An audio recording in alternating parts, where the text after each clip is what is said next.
Right. Kurnool జిల్లాలో నిత్య పెళ్లి కొడుకు పైన భార్యలు ధర్నా చేస్తున్నాయి. సో నిత్య పెళ్లి కొడుకు పెళ్లిల మీద పెళ్లి చేసుకుంటున్నారు. ఇప్పుడు తాజాగా మూడో పెళ్లి చేసుకున్నాడు. ఫస్ట్ 1993లో రాధా అనేటువంటి యువతిని పెళ్లి చేసుకున్నాడు. తర్వాత పద్మ అనే యువతిని పెళ్లి చేసుకున్నాడు. ఇప్పుడు మూడో పెళ్లి చేసుకోవడంతో ఆ ఇద్దరు భార్యలు కర్నూలు కలెక్టరేట్ ఎదుట ధర్నాకు దిగారు. సో ఎవరంటే ఆయన విద్యుత్ శాఖలో పత్తికొండ ఆఫీస్లో జూనియర్ అసిస్టెంట్గా భాస్కర్ రావు అనేటువంటి వ్యక్తి ఆయన పనిచేస్తున్నారు. సో ఒక ప్రభుత్వ ఉద్యోగిగా ఉండి కనీసం బాధ్యతాయుతంగా ప్రవర్తించాల్సినటువంటి ఒక స్థానంలో ఉండి ఈ రకంగా పెళ్లిళ్ళ మీద పెళ్లిళ్ళు చేసుకుంటూ భార్యల్ని మోసం చేస్తూ ఉన్నాడు. సో ఇద్దరు భార్యలు ఎవరైతే ఉన్నారో వాళ్ళు ఇప్పుడు ఇద్దరు ధర్నాకు దిగారు. తమను మోసం చేశారు, తనకు తెలియకుండా ఈమెకు తెలియకుండా ఆమెను ఇద్దరికి తెలియకుండా ఇంకొకరిని పెళ్లి చేసుకున్నాడు ఆ భాస్కర్ రావు అనేటువంటి ఆ వ్యక్తి. ఆయన ఇక్కడ జూనియర్ అసిస్టెంట్గా పనిచేస్తున్నారు. సో ఆస్తులు ఉన్నాయని ఒకరిని, తర్వాత ఉద్యోగం చేస్తుందని ఒకరిని, ఇప్పుడేమో అందంగా ఉందని మరొకరిని పెళ్లి చేసుకున్నటువంటి పరిస్థితి. సో ఇట్లా ఒకరిని కాకుండా ఒకరిని ఇక్కడ ఇట్లా మూడు పెళ్లి చేసుకునేసరికి ఆ ఇద్దరు భార్యలు అక్కడ ధర్నా చేశారు కలెక్టరేట్ వద్ద. సో ఇద్దరు భార్యలు ఏం మాట్లాడుతున్నారో ఒకసారి మనం చూద్దాం. అయితే పోలీసులకు ఫిర్యాదు చేసినా కూడా ఫలితం ఉండట్లేదు, మా బాధ తీర్చట్లేరంటూ ఆ ఇద్దరు భార్యలు రోడ్డు ఎక్కారు.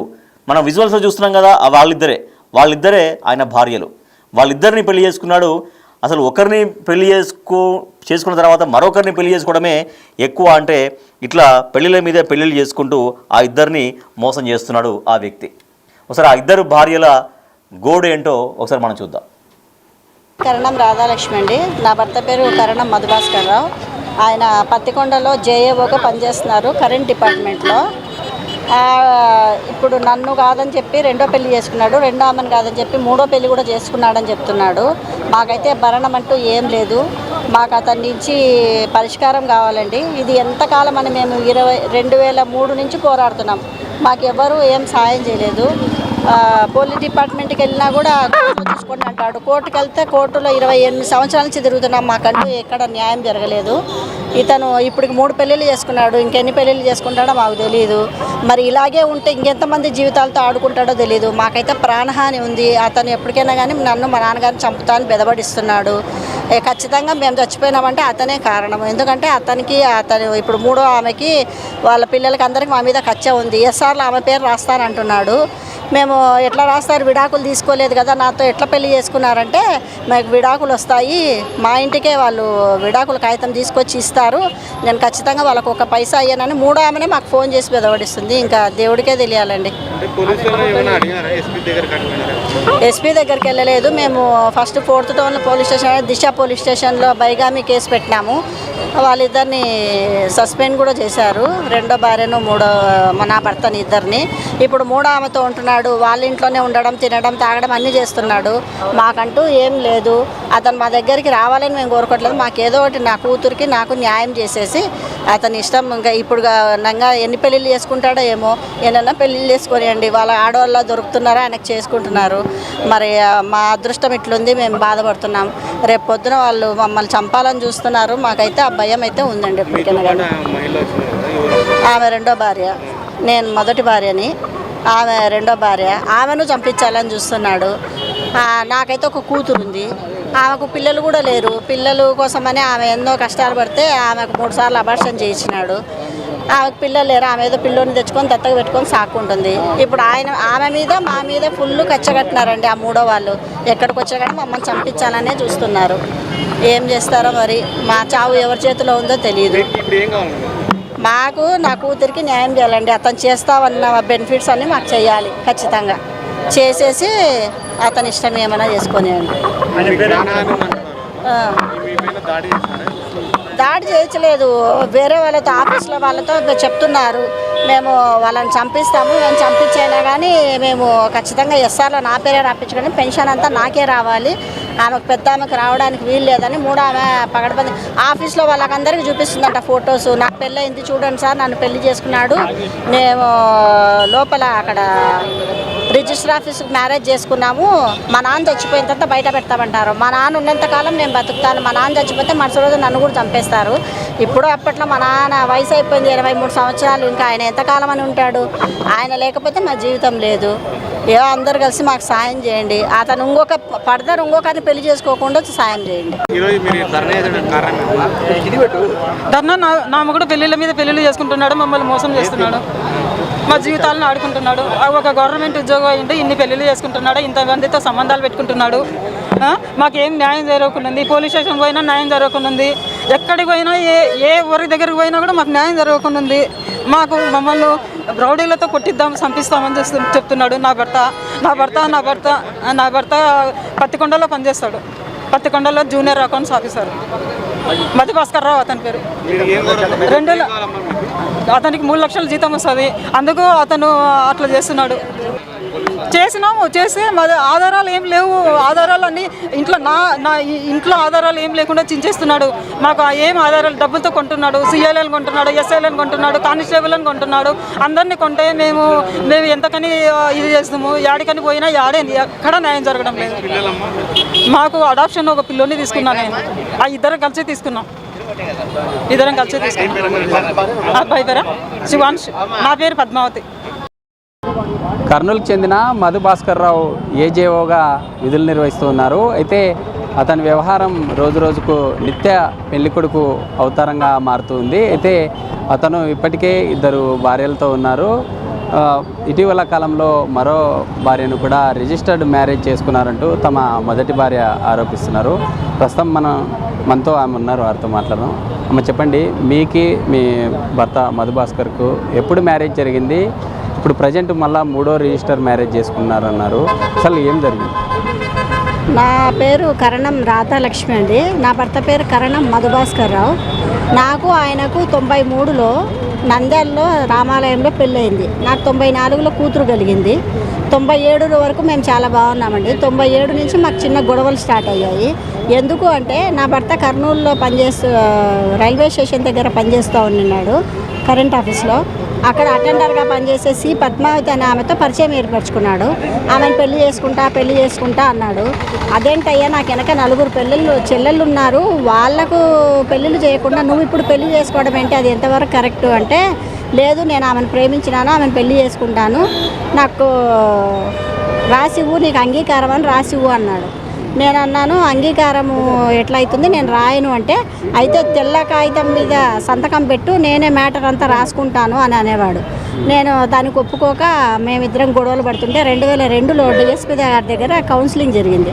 కౌన్సిలింగ్ జరిగితే, లేదు సార్ నేను నా భార్యను బాగా చూసుకుంటాను, నేను బాగుంటాను అని చెప్పాడు. చెప్తే సరే అని చెప్పి నా భర్త నన్ను అప్పుడు డోన్లో పనిచేసేవాడు, డోన్కి తీసుకెళ్ళాడు. 2 రోజులు బాగున్నాడు, 3వ రోజు మెడబట్టి మళ్ళీ బయటికి దోసేశాడు. నేను అక్కడ లోకల్గా ఉండే పోలీసులకు చెప్తే, వాళ్ళు ఇక్కడ ఉండి ఏం చేస్తావు అమ్మా, మీ హస్బెండ్ బీగం వేసుకొని పోయాడు కదా, నువ్వు మీ నాన్నగారి ఇంటికి వెళ్ళిపో అన్నారు. సరే నేను మా నాన్నగారి ఇంటికి వచ్చి మళ్ళీ వాళ్ళ అక్క బావ వాళ్ళతో ప్రయత్నాలు చేస్తున్నాం. నాకు నా భర్త తండ్రి లేనందుకు వాళ్ళ అక్క బావ పీటల మీద కూర్చొని పెళ్లి చేశారు. తర్వాత మేము వాళ్ళతో వీళ్ళతో సంప్రదిస్తూనే ఉన్నాం. నా భర్త 2003లో కోర్టులో కేసు వేశాడు నాకు విడాకులు కావాలి అని. అది 2014 వరకు జరిగిందండి. 2014లో నాకు అనుకూలంగా కోర్టు తీర్పిచ్చింది, విడాకులు ఇవ్వడానికి లేదు, ఆ అమ్మాయిదే కరెక్ట్, నువ్వే తప్పు చేస్తున్నావని ఆయన మీద నెపంతో కోర్టు అనుకూలంగా నాకు ఇచ్చింది. నా భర్త ఊరుకొండకుండా మళ్ళీ 2016లో హైకోర్టుకి వెళ్ళాడు. హైకోర్టుకి వెళ్తే అది 2023లో కొట్టేస్తే మళ్ళీ ఆయన నాకు ఆరోగ్యం బాగాలేదని చెప్పి మళ్ళీ హైకోర్టులో మళ్ళీ పిటిషన్ వేసుకున్నాడు, జరపండి నేను జరుపుకుంటానని. ఎందుకు అంటే 2023లో ఈ పద్మావతి మాకు కాల్ చేసింది నవంబర్లో. ఏమని, సార్ ఇట్లా మధుభాస్కర్ నాకు అన్యాయం చేసినాడు, నాకు హెల్ప్ చేయండి అని. నీకు అన్యాయం చేస్తే మేమేం చేయాలమ్మా అంటే, నన్ను పెళ్లి చేసుకున్నాడు సార్ అని. పెళ్ళి ఎట్లా చేసుకున్నామంటే, మీ భార్య నీ కూతురుతో విడాకులు వచ్చినాయంట కదా సార్, ఆమెకేదో ముట్టుకుంటే చచ్చిపోయే రోగం వచ్చిందంట, ఆ సర్టిఫికేట్లు అన్నీ తెచ్చినాడు, నాకు విడాకులు వచ్చినాయని సర్టిఫికేట్ చూపించుంటే మా నాన్న వాళ్ళు సరే నన్ను ఇచ్చి పెళ్లి చేసినారని ఆమె 2023లో చెప్పింది. అంతవరకు మాకు ఆమెను పెళ్లి చేసుకున్న విషయం మాకు తెలియదు. ఆయన ఎప్పటికైనా మారి ఇంటికి వస్తాడని మేము అనుకున్నాం. అంతలోపల 2023లో ఆమె ఎందుకు బయట పెట్టిందంటే అదే డిపార్ట్మెంట్ మా హస్బెండ్ మళ్ళీ అదే కరెంట్ డిపార్ట్మెంట్ కర్నూలుకు ట్రాన్స్ఫర్ వచ్చినాడు. దాంట్లో అటెండర్గా పనిచేస్తున్న శాంతి అని ఆమెను పరిచయం చేసుకొని ఆమె నేను ఆల్రెడీ రిజిస్టర్ మ్యారేజ్ చేసుకున్నాను. రెండో మ్యారేజ్ ఎక్కడ పనిచేసే సమయంలో మ్యారేజ్ చేసుకున్నారు? రెండో పెళ్లి చేసుకునే టైంలో మీతో ఏదన్నా చెప్పడం జరిగిందా? నాకు తెలియదండి. నా భర్త అప్పుడు డోన్లో పనిచేసేవాడు, ఆమె ఆర్లగడ్డలో పనిచేసేది. మాకు తెలియకుండా నాకు ఆల్రెడీ మ్యూచువల్ డైవర్స్ వచ్చినాయని వాళ్ళకు చూపించి దొంగతనంగా మాకు తెలియకుండా ఆమెకు చూపించి వాళ్ళ తల్లిదండ్రులకు చూపించి పెద్ద మనుషులకు చూపించి వాళ్ళ సమక్షంలో కడప దేవస్థానంలో కట్టెడు కట్టి పెళ్లి పత్రికలు కొట్టించుకొని మరీ పెళ్లి చేసుకున్నాడు. ఆ పెళ్లి కూడా నా భర్తకు పీటల మీద కూర్చున్న అక్క బావగారే మళ్ళీ ఆమెకు కూడా పెళ్లి చేశారు. 2002లో జరిగిందంట. మాకు 2023 వరకు ఆమెకు పెళ్ళైన విషయం మాకు తెలియదండి. ఇప్పుడు కూడా 2023లో ఆమె వచ్చి నన్ను రిజిస్టర్ మ్యారేజ్ చేసుకున్నారని ఆమె చెప్పడం వల్ల ఈ పద్మావతి మమ్మల్ని కాంట్రాక్ట్ అయింది. మేము ఇప్పుడు నేను మోసపోయాను, 2 ఆమె మోసపోయింది, 3 ఆమెను చేసుకున్నాడు. నా కూతురుకు చిన్నగా పుట్టినప్పటి నుంచి నా కూతురికి ఇప్పుడు పెళ్ళయింది, దానికి ఒక పాప. ఇప్పటిదాకా అతను ఒక్క నయా పైసా కూడా మాకు ఏమాత్రం ఇవ్వలేదు. అతను నాకు కానీ నా కూతురికి కానీ మాకు న్యాయం చేయాలి తప్పకుండా. ఈ మూడో ఆమె ఎవరైతే ఉన్నారో వారితో మ్యారేజ్ చేసుకున్నారా లేకుంటే రిజిస్టర్డ్గా ఏదైనా సర్టిఫికేట్ తీసుకొని ఉన్నారా? అంటే మీరు చూసారా అతన్ని మూడో మ్యారేజ్ చేసుకున్నట్టు ఎందుకు చెప్తున్నానంటే మొన్న ఆదివారము ఒక ఇంట్లో ఉండంగా ఈమె కింద 100కు డయల్ చేసి పోలీసు వాళ్ళని పిలిపించి పైన పట్టుకుందంట వాళ్ళని. వాళ్ళిద్దరు ఒకే ఇంట్లో ఉన్నట్టు అందరూ చూశారు. ఆ ఇంట్లో 6 నెలల నుంచి బాడెక్కున్నట్టు కింద ఓనర్ వాళ్ళు కూడా చెప్పారు. తను ఏమని చెప్తే ఆమె నా భార్య, మేము రిజిస్టర్ మ్యారేజ్ చేసుకోవాలని ఆమె చెప్తుంది, ఆయన చెప్తున్నాడంట. మేమైతే చూడలేదు, రిజిస్టర్ మ్యారేజ్ చేసుకుని తెలీదు. ఇప్పుడు ఉండే ఓనర్ వాళ్ళకు చెప్పాడు. మేము వాళ్ళని అడిగితే అమ్మ వాళ్ళిద్దరు భార్యాభర్త అని చెప్పారు, లేకపోతే మేము ఇవ్వం రెంట్కు అని వాళ్ళు అన్నారు. అందుకని మాకు బయటపడింది. ఆ గొడవ జరగడం వల్ల మేము బయటికి రావాల్సి వచ్చింది. ఇప్పుడు మరి ఫైనల్గా ఇప్పుడు మీరు 2 మ్యారేజీలు చేసుకున్న తర్వాత ఒకే చోట ఫ్యామిలీలు 2 ఒకే చోట పెట్టేవారా లేకుంటే వేరువేరుగా ఉండేవారా? అసలు మాకు ఆయన పెళ్లి చేసుకున్నట్టే మాకు తెలియదండి. ఆమె ఆర్లగడ్డలో ఉంది, మేము కర్నూలులో ఉంటున్నాము. అతను మటుకు కర్నూలులో బనగానపల్లెలో అక్కడ జాబ్ చేసేవాడు కాబట్టి అతను కోర్టుకు వచ్చి వాయిదాలకు తిరుగుతున్నాడు కాబట్టి మేము దాని మీద ఫోకస్ చేసాం. కానీ ఈమెను పెళ్లి చేసుకున్నాడు, ఆమెతో ఉంటున్నాడు, ఎప్పటికైనా చివరికి నా దగ్గరికే వస్తాడన్న భ్రమలో నేను బతికాను. కానీ అది కోర్టు వాయిదాలు పడుతూనే ఉంది. ఇన్ని సంవత్సరాల నుంచి మేము డిఎస్పీ దగ్గర అన్ని కౌన్సిలింగ్ జరిగినా మాకు న్యాయం చేసినా అతని మటుకు మాకు న్యాయం చేయటం లేదు. భరణం కానీ ఏమీ లేదు మాకు. అతని నుంచి మాకు రావాల్సినటువన్నీ మాకు ఇప్పించాలి. అతను ఇంకొక ఆడదాని జీవితం నాశనం చేయకుండా చూడాలంతే. అంటే ఇప్పుడు మొదటిగా మిమ్మల్ని మ్యారేజ్ చేసుకున్నారు, రెండవగా పద్మావతి ఆమెను చేసుకున్నారు. ఇద్దరు కలిసి ఇక్కడ ఆందోళన చేస్తున్నారు. ఫైనల్గా మీకు ఎలాంటి న్యాయం కావాలని కోరుతూ ఉన్నాను? మాకు అతను రావాలని కాదండి, నాకు నా కూతురికి న్యాయం చేయాలా, ఆమెకు చేయాల్సిన న్యాయం ఆమెకు చేయాలా. అతను అన్ని విధాలా మమ్మల్ని అయితే ఆదుకోవాల్సిందే. ఎందుకంటే నా తండ్రికి 83 సంవత్సరాలు, ఆయనకు పెన్షన్ వస్తున్నందుకు మేము బతుకుతున్నాం. ఆయన తదనంతరం నాకు ఇల్లు కానీ తమ్ముళ్ళు కానీ ఎవ్వరు లేరు సాకేవాళ్ళు. నా పరిస్థితి ఏంటి? అతను నాకు న్యాయం చేయకపోతే నేను ఎక్కడ బతకాలి? రోడ్డు మీద బతకాలా? నా పరిస్థితి నాకు మటుకు ఖచ్చితంగా అతని నుంచి నాకు నా కూతురికి ఖచ్చితంగా అతను న్యాయం చేయాల్సిందే. మేము కోరుకునేది అది. అతను ప్రస్తుతం వచ్చేసి పత్తికొండలో జేఏఓగా కరెంట్ డిపార్ట్మెంట్లో పనిచేస్తున్నాడు.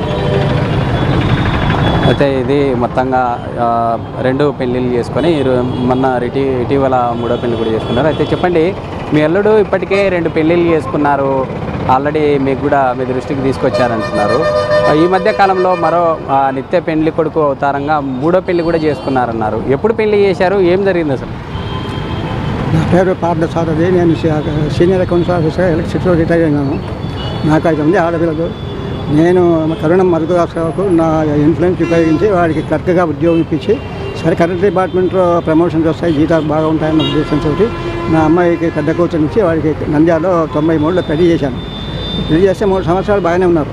3 సంవత్సరాలు అయిన తర్వాత ఇంకొక ఆమె భర్త చనిపోయి ఆమె నా దగ్గరికి వచ్చి కర్నూలులోనే ఉద్యోగం ఇచ్చాను. ఆమెకు కూడా నేను కర్నూలులోనే పోస్టింగ్ ఇచ్చాను.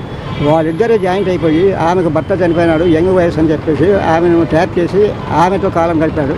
తర్వాత ఆమెకి ఏం చెప్పాడు, నిన్ను నా భార్యతో ఒప్పించుకొని 2వ వివాహం చేసుకుంటానని ఆమె చెప్పాడు. తర్వాత మా అమ్మాయిని ఇబ్బంది పెట్టున్నారు. ఆ విషయాలన్నీ నాకు తెలియదు. తర్వాత నిదానంగా తెలిసిన తర్వాత ఏవకి కూడా పద్మావతి కూడా భర్త చనిపోతే ఉద్యోగం వచ్చింది.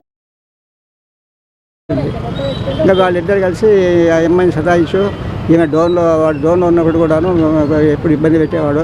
తర్వాత డిఎస్పీ గారి దగ్గర కౌన్సిలర్ వస్తే డిఎస్పీ గారు సరే వాడు బాగుంటున్నాడు మీరు పోండి అంటే మా అమ్మాయిని నేను డోన్కి పంపించాను. అమ్మాయికి వచ్చింది. వాడు అక్కడ ఆమె నానా హింసలు పెట్టి నాకు నువ్వు రాసి రెండో పెళ్లి చేసుకున్నానికి పర్మిషన్ లేకపోతే నువ్వు నాకు అవసరం లేదని మెడబట్టి బయటకు వచ్చాడు. భయం వేసుకొని పోయాడు. ఆమె అక్కడ ఉన్నటువంటి సీఏ గారికి పోయి చెప్తే అమ్మాయికి లాభం లేదు, నువ్వు మీ తండ్రి గారి దగ్గరికి పోమంటే నా దగ్గరికి వచ్చింది 2002. అప్పటి నుంచి నా దగ్గరే ఉంది. నేనే ఆమె విద్యగా 4 సంవత్సరాలు వాడికి ఆ పిల్లల్ని కూడా వదిలేసిపోతే ఆ అమ్మాయిని నేనే చదివించాను బీటెక్ వరకు. అమ్మాయికి నేను 20 లక్షలు ఖర్చు పెట్టి పెళ్లి కూడా చేశాను. వాడు చదువుకు ₹1 కానీ పెళ్లికి కానీ ఎటువంటి ఖర్చు ఇవ్వలేదు. తర్వాత వాడు 2002లో ఈ పద్మావతి అని రెండో ఆమెను కడప దేవస్థానం కట్టడి కట్టి వివాహం చేసుకున్నారు. మా అమ్మాయికి పెళ్లి చేసింది కానీ వాళ్ళ అక్క బావగారే. అక్కడ రెండో వివాహం కూడా చేసింది వాళ్ళ అక్క బావగారే. వాళ్ళు ఆమెతో 26 సంవత్సరాలు కాపురం చేశారు రెండో ఆమెతో. ఇప్పుడు ఇక్కడ కర్నూలుకు ట్రాన్స్ఫర్ వచ్చిన తర్వాత అక్కడ కర్నూలులో వాడి కిందని ఒక అటెండర్గా ఎస్సీ క్యాండిడేటు ఆమెకు భర్త చనిపోతే ఉద్యోగం చేస్తే ఆమె కొంచెం అందచందంగా ఉందని చెప్పేసి ఆమె ట్రాప్ చేసింది. ఆమె కూడా వీడియోనే. ఆమెకు పూర్తిగా లొంగిపోయాడు. ఆమెకు ఇచ్చే వెంకటరమణ కాలనీలో 70 లక్షలు పెట్టి ఇల్లు కొనిచ్చినాడు. డబ్బులు దండి అమౌంట్ ట్రాన్స్ఫర్ చేశాడు, బంగారం కొనిచ్చినాడు. మా పిల్లకు వాడి సొంత కూసుకి ₹10,000 డబ్బులు ఇవ్వలేదు. అన్ని విధాలా మేము నష్టపోయాము. మాకు ఇప్పుడు నాకు రిటైర్డ్ ఆఫీసర్గా నాకు పెన్షన్ వస్తుంది. నా అమ్మాయి నేను చాకోగలను. నేను చనిపోతే నాకు 83 సంవత్సరాల వయసు. నేను చనిపోతే ఆమెకు ఎటువంటి ఆధారం లేదు. కాబట్టి మేము సఫిషియెంట్ అమౌంట్ ఇచ్చేసి వాటి చూసుకొని చెప్తున్నాం. అది విషయం. చెప్పండి, అంటే మీ భార్య ఇప్పటికే 3 పెళ్ళిళ్ళు చేసుకున్నారు. అంటే ఇందులో ప్రధానంగా కార్యాలయంలో ఆఫీసులో పనిచేసే వాళ్ళే ఉన్నారా, లేకుంటే ఇంకా బయట వాళ్ళు కూడా ఎవరైనా ఉన్నారంట? అతను టార్గెట్ ఎక్కడుందో మాకు తెలియదు కానండి, అతను పనిచేసే దగ్గర మటుకు ఎవరు అటెండర్కి ఇప్పుడు ఆయన ఫస్ట్ సీనియర్ ఆమె అటెండర్గా పనిచేసేది పద్మావతి. నా భర్త అదే డిపార్ట్మెంట్లో పనిచేసేవాడు, పెన్షన్ చూసుకునేవాడు. ఈమె భర్త చనిపోయినాడని నా భర్త చనిపోయినాడు, నా పెన్షన్ చూడండి అది ఇదని ఆమె మాట్లాడుతుంటే అది పరిచయంగా పేర్చుకొని ప్రేమగా అయ్యి ఆమెను చేసుకున్నాడు. మళ్ళీ ఇప్పుడు 3వ ఆమె కూడా సేమ్ అదే డిపార్ట్మెంట్లో అటెండర్గా పనిచేస్తుంది. మా ఆయన ఎంచుకుంటున్నాడు అనమాట. అంటే బయట ఇంకెంతమంది ఉన్నాడో మాకు తెలియదు. మాకు తెలిసి మటుకు ఈ పద్మావతి శాంతి మటుకు ఇద్దరు అదే డిపార్ట్మెంట్లో ఉండే వాళ్ళే ఉన్నారండి. ఇది మొత్తంగా పత్తికొండలో ఒక ప్రభుత్వ ఉద్యోగ విధులు నిర్వహిస్తున్నారు. కార్యాలయంలో విధులు నిర్వహించే సమయంలోనే అక్కడ పరిచయమైన మహిళలతో నిత్య పెళ్లి కొడుకు అవతారం ఎత్తున్నారంటూ కూడా తమ భార్య చెప్తూ ఉన్నారు. ఇప్పటికైనా తమకు జరిగిన అన్యాయం ఏదైతే ఉందో అందులో ప్రధానంగా ఇప్పటికే కొన్ని డిస్ప్యూట్ వల్ల కోర్టులో కూడా కేసు ఉందంటూ కూడా చెప్తున్న పరిస్థితి. ఇలాంటి మోసాలకు పాల్పడుతున్న తన భర్తపై చర్యలు తీసుకోవాలంటూ కోరుతున్న పరిస్థితి. ఇప్పుడు రాజుతో శ్రీరామ్ బిగ్ టీవీ కర్నూలు నుంచి.